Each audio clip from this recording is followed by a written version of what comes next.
Joining me now is Bob Cusack, editor-in-chief of The Hill. Thank you so much for joining me. Thank you. So Donald Trump's comments on abortion have set off an absolute firestorm. It's the Planned Parenthood super PAC launched an ad saying, "We have too much to lose to let him win. Vote for Hillary." Is this really the beginning of the end for Donald Trump? That's been said a lot, but this is clearly, I think, his worst week, and it comes at a critical time when you have the anti-Trump forces mobilizing against him, and actually the Republican establishment getting behind Ted Cruz, of all people. They view him as a better shot. The reason why this was so bad is that he took heat from both the left and the right on those abortion comments, had to walk them back. So a very rough week for the Trump campaign. Let's listen. Our Jason Calvi asked Governor Cusack today about Trump's comments. Let's take a listen to that. What do you make of Donald Trump's comments? I've already said what I have to say about it. What kind of punishment should there be? I think it was inappropriate. We'll move on from there.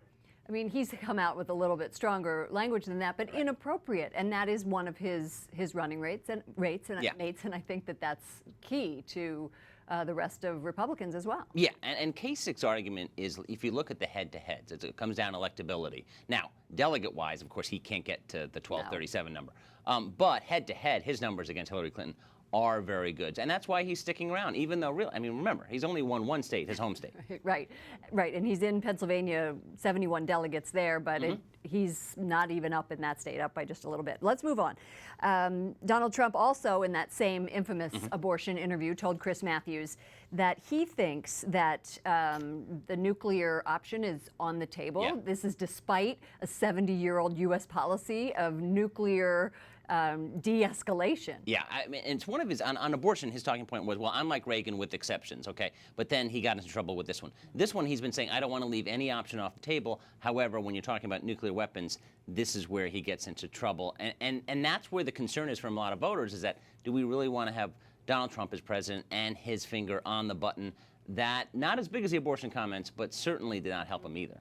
Let's move on to Clinton and Sanders. She keeps saying she is sick and tired of Bernie lying about her. Is there anything to that? Well, Bernie's trump card basically is no pun intended, is the fundraising, and that he gets small donations and she gets big donations and a lot of donations from industry. But I think she's looking pretty good for the nomination. He got in her head a little bit on this, and that's what you try to do in politics. And certainly she has taken a lot of money from industry groups and industry corporations, officials. And the Clinton campaign says, well, look, he's taken some money in that area too. I just think Hillary's best defense in that is, look at my policies. Even though they've given me money, the fossil fuel industry, the pharmaceutical industry, here are my policies on X, Y, and Z. But I think she's got to be patient, because Bernie Sanders is not going anywhere anytime soon. He's got a lot of money. She's in the lead. Just keep going. Play the long game. Play the long game. That's exactly. right. Bob Cusack, editor-in-chief of The Hill, thanks for stopping by. Thanks, Lauren.